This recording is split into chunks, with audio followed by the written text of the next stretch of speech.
So this morning, let's talk about flow. And I know that there's a lot of work that's been done, scientifically even, on what people call flow state.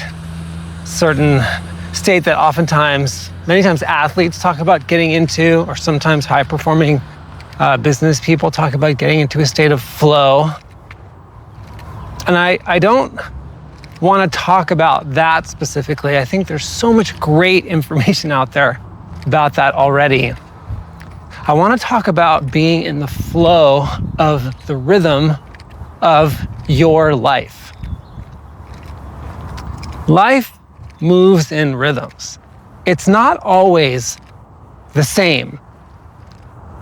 You know, there are times when things just really seem to be working on all fronts, or maybe they're really working beautifully in your career, but you are struggling in your relationships with your family. Or maybe there are times when nothing seems to be working. There may be times when you feel more connected to your sense of purpose in what you're doing, and then times when you feel less connected to your sense of purpose in what you're doing, and you're doing the exact same work. So life is flowing, ebbing, flowing. It's got an amplitude, it has an up and a down, it has, this rhythm. And so I find that the struggle for many people, and as always, I include myself in this, is that when it's down, we try to make it go back up. And when it's up, we try to prop it up so it doesn't come back down. As if we're trying to control the flow of life, which we don't actually have. We don't have control of the flow of life. We don't have control of life. We don't really have control of anything outside of maybe how we choose to act, how we choose to be, how we choose to respond to the flow of life. And I think, fear, which is always a lie, fear that if we don't try to prop up the up times, or if we don't try to lift up the down times, that something catastrophic will happen, that it will be our fault. So that's the lie of fear. That's one of the lies of fear. And it makes it very challenging to actually get into the flow of life.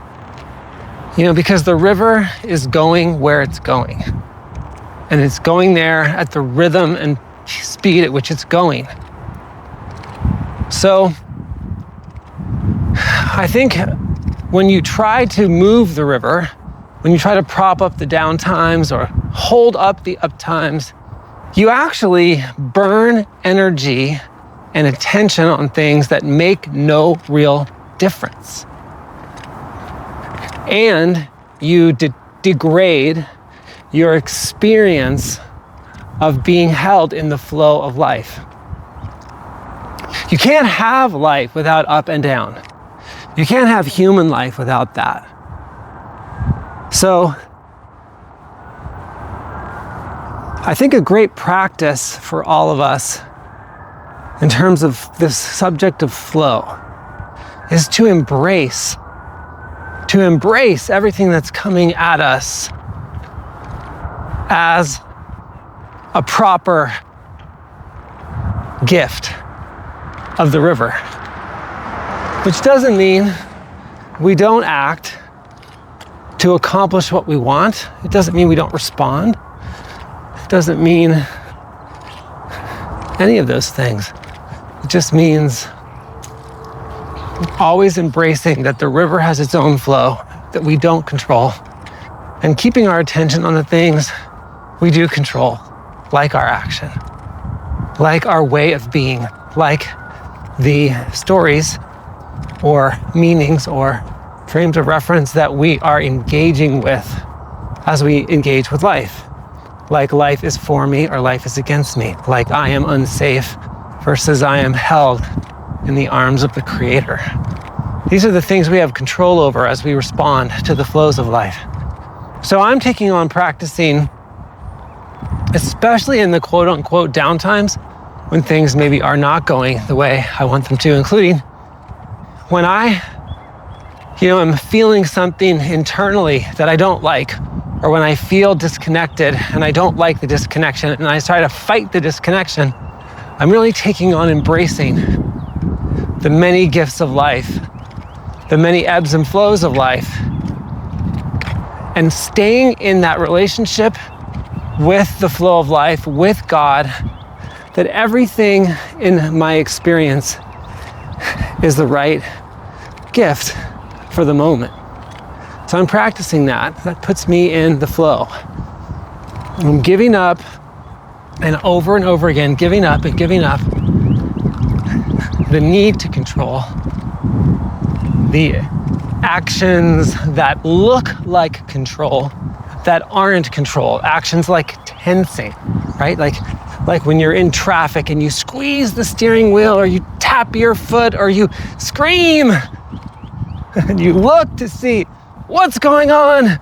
Was there an accident down there? Did someone do something stupid? None of which makes the traffic move any faster. So I'm inviting us all to embrace the flow of life, even those things that are happening that we don't want, to embrace them.